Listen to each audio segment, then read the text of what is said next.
And then the neighborhood started going down, piece by piece. And that's because a different breed came along. It was unchecked. It was no longer none of that 70s shit. The street lights and people respecting people, and then you was able to walk to the corner store or take a nice long walk on a summer night and not have any issues or have any problems whatsoever. None. I remember the times that Pam and I used to take a nice walk. Let's go take a walk. It's like summertime. It's like 75 degrees still outside. It's like 11 o'clock at night. Let's take a walk. And we would leave the house and we'll walk all the way down Livernois to Grand River. Anybody from Detroit know what I'm talking about, how far this is. We walk from like Livernois to Livernois and Cortland to Grand River all the way down to Oakman back down to Fullerton, and Fullerton back to fucking Stopo. That's a hike. But it was a time that we was able to do that type of shit and not worry about it. People can walk past you and they'll speak to you like, hey, how you doing? You know, and I'll speak back, we'll speak back, and we'll never have to look back to see if they're getting ready to rob us or no shit like that. But times is different. Times is absolutely different now because of all the changes that happened, you know? And, you know, the mindset and the drugs took down the neighborhoods. I mean, a lot of people got rich. A lot of people made a lot of fucking money, but in the process of making all that money and everything that comes along with that lifestyle, you know, the neighborhoods was getting absolutely fucking crushed and destroyed because a lot of cats was out here on fucking drugs. They're smoking crack. A lot of people out here smoking crack. Well, they smoking crack and they not working. Guess what they got to do? They got to fucking rob or kill you to get whatever you got so they can keep buying the crack, so they can keep the crack man riding around in his Cadillacs and spinning and making it rain in the fucking club. All off of people who own fucking drugs. Again, there's problems there. So that needs to be fixed some type of way. So we got so many internal fucking problems in the hood right now. And it's not really being fucking addressed. It's the same old shit. The court systems is a fucking joke. You know, somebody can fucking commit murder and get a fucking bond. How many times we heard people got bonds for being on murder cases and went out there and murdered some fucking body? Oh my God, I knew that was going to happen. Hold on. Ah, Lord. Hello? What up? Oh, yeah? Okay, but you still making it over there, right? You still making it, right? Yeah, so y'all gonna try to hang there or what?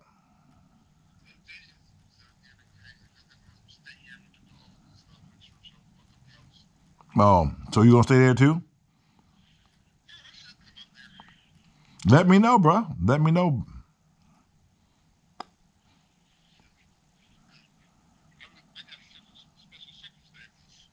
You do? Okay. Oh yeah. Well, what you gonna come? All right. Sorry about that.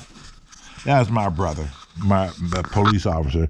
We had a major power outage here in different areas, and they power is still out.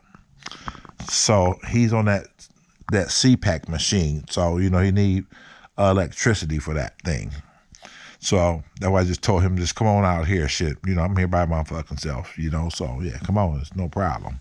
Anyway, but yeah, we we have to find a way to deal with all these internal problems that we're having in the hood. Let's address that. When Pookie them out here killing each other, why not be out here protesting that? Where are the protests for that shit? I'll tell you why it's not no protest, because nobody give a fuck. I'm just being real right now. Somebody might say, Shea, why you got to talk like that? Can't you articulate what you're trying to say without cursing? I most certainly can. But sometimes when you're talking to a different breed of person or a different person who might understand a certain way of talking, you speak a certain way and with the realness, because that's what they understand. That's the way they talk every day, every single day. That's how they talk, so sometimes you got to know how to communicate with a person the way they communicate, and they can understand you better. Because if you're dealing with a stupid motherfucker, if you're a psychologist or just one of them absolutely smart motherfuckers, right? And you try to talk a smart talk, let's call it smart talk. You try to talk a smart talk to a dumb motherfucker. Well, guess what? He might well be speaking to a fucking alien, because he's not going to understand one fucking thing you just said, because you coming from book knowledge. He don't know nothing about that. All he knows about the street knowledge and how we talk in the street. They're not going to get that. I see it every day. I see it every single day. So when people ask me, Shea, why you curse a lot when you talk and telling these stories? Well, it's hood shit. That's how people talk in the hood. And so I know that a lot of young folks listen to me. So I got to talk a certain way, because that's what they understand. And I want them to know that I understand them, and I'll sit there and I'll kick it with you, because I want to make a change in the hood. I want change in the hood. I don't want to keep seeing black people killing black people all the fucking time for absolutely senseless shit, for no reason whatsoever. None. So we kind of got priorities mixed up. They really are, because we are protesting mass shootings, and we should. I get it, but let's do the same thing in the hood too.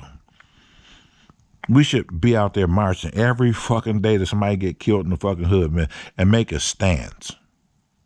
Make a stance. I think it's possible with the right mindset to take the neighborhoods back. It's gonna take a while. You might have to weed out a couple of generations. I said this before. You might have to weed out a couple of generations before that happens. And it's unfortunate to say, but it's the truth. You got a generation out here right now that's practically lost. And them young kids is having kids. And they gonna be lost. So you might have to weed out a couple of generations, be able to straighten the hood out, so we can also put the neighbor back in hood. See, back during my time, we would say the neighborhood. I live over here in this neighborhood. That's what we will always say. But now, when you hear people talking, you don't hear one person talking about the neighborhood. What they say? I live in the hood. He live in the hood. We turned it into a fucking hood. We took the neighbor shit right out of it and called it the hood. It's all by design. And I'm telling you young folks right now, if you're listening to me right now, enough with the nonsense. We used to be able to talk. We had problem with somebody. We wasn't going out trying to kill somebody because we had a problem with some damn body, or he said something.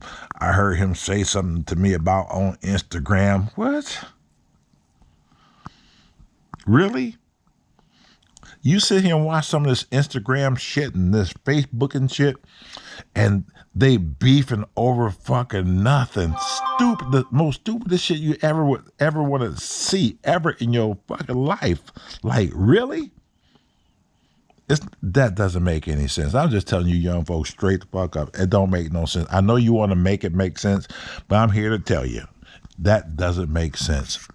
To beef with somebody over over nothing. And half the time over somebody you don't even fucking know because somebody said something on your post that they didn't like what you said, and y'all don't even know each other. Next thing you know, y'all beefing back and forth and don't even know each other. Don't know each other's name, but you know what he looked like. I'm gonna kill. If I see you, I'm gonna kill you. For what? We have to change that mindset. Until we do, we're doomed. We're fighting the wrong freaking battles. Let mental health deal with mental health. You know, they shut down a lot of, they shut down like all the mental hospitals here when Engler was governor. He's a Republican governor. And on his way out, he shut down Northville, all the psychiatric hospitals. He shut them all down for money, to save some money. He shut them down. And guess where all them people went to? The fucking street. They had nowhere to fucking go.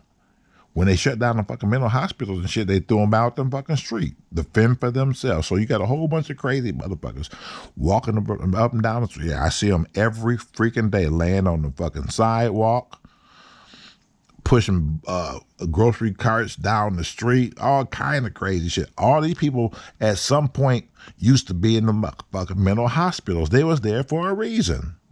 Now they out here they're just here. And the only way they can try to survive is doing what they're doing. Either rob you, beg money from you all damn day, or just a burden on the fucking system. Just a burden on the system. We have a bigger problem. A much bigger problem.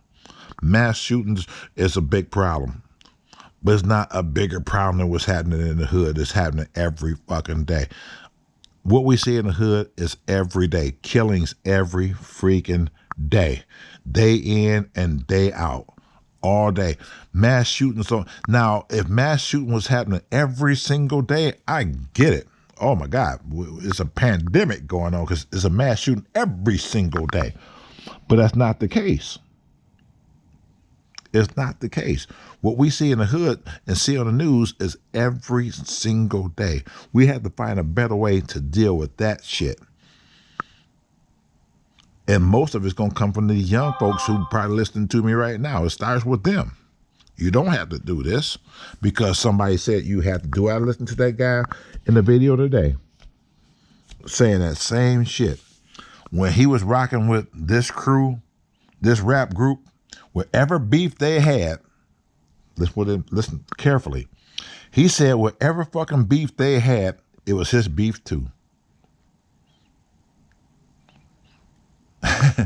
He said whatever beef they had and who they had the beef with was now his beef because he's part of them.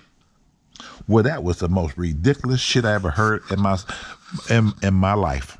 I mean, ever. That shit didn't make any sense whatsoever. But in this culture that we see in right now, it makes sense to them.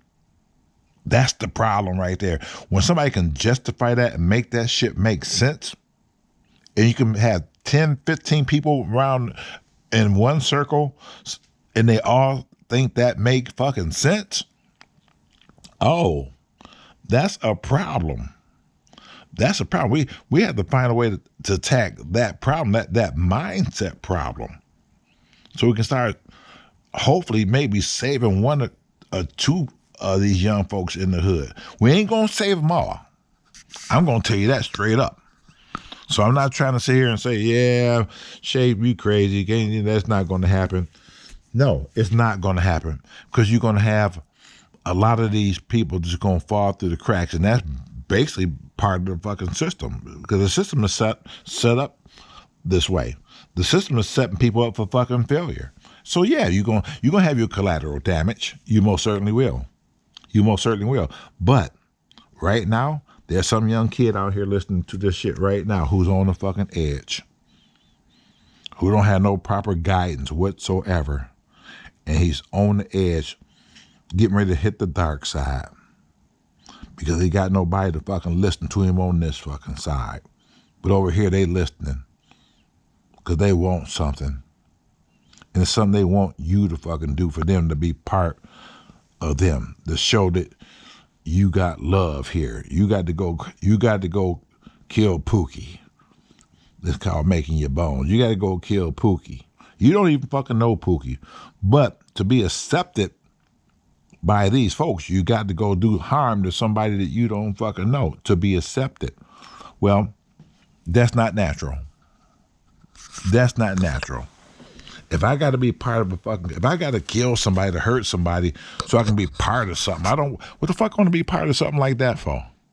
That don't make no sense. That don't make no sense whatsoever. I'm going to put it out there. It don't make no fucking sense. You know, I listened to that guy, Charleston White, and a lot of people know who he is by now. You know, he say a lot of real shit. A lot of real shit. But it's just the way he says it. I don't agree with the way he does what he do. I mean, he asking for it. He's asking for it. I think that guy got a fucking death wish, to be totally honest with you. To talk reckless like that to people who don't give a fuck, people who don't care, people out here with mental illness, he got a death wish. And he says in a lot of his videos, I don't give a fuck. If you got to kill me, then kill me. I'm not scared to die. Well, goddamn it, I am. Oh my God. Yeah. I don't care. All right. So I don't care. I mean, just it's crazy. I care. You know, I don't want to die. We all gonna fucking die. There's no question about it.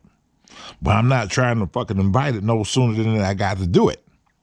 You know, when you get on fucking line and talking about this gang ain't shit, that gang ain't shit, fuck their mama, fuck their daddies, blah, blah, blah. Yeah, I mean, woo, my hair go in the back of my neck when he sit here and talk like that, reckless like that. But he gotta always have somebody, he always say I'm with somebody or, I by myself. And I watched a lot of videos where he actually talked to the FBI. He got the FBI on his team, and wherever place he go now, he has to call like the gang squad in whatever city he getting ready to go to and say, hey, I'll be there on such and such a day. He did a video the other day where he's getting ready to go to Houston. Because he said, fuck Houston, fuck everybody in Houston, all them hoe-ass motherfuckers in Houston, blah, blah, blah. But he going to talk to some kids, like some type of thing that he's trying to do. His whole thing is trying to save kids. He's just doing it the wrong way. So what'd he do? He got online, live. I just watched this shit. And he called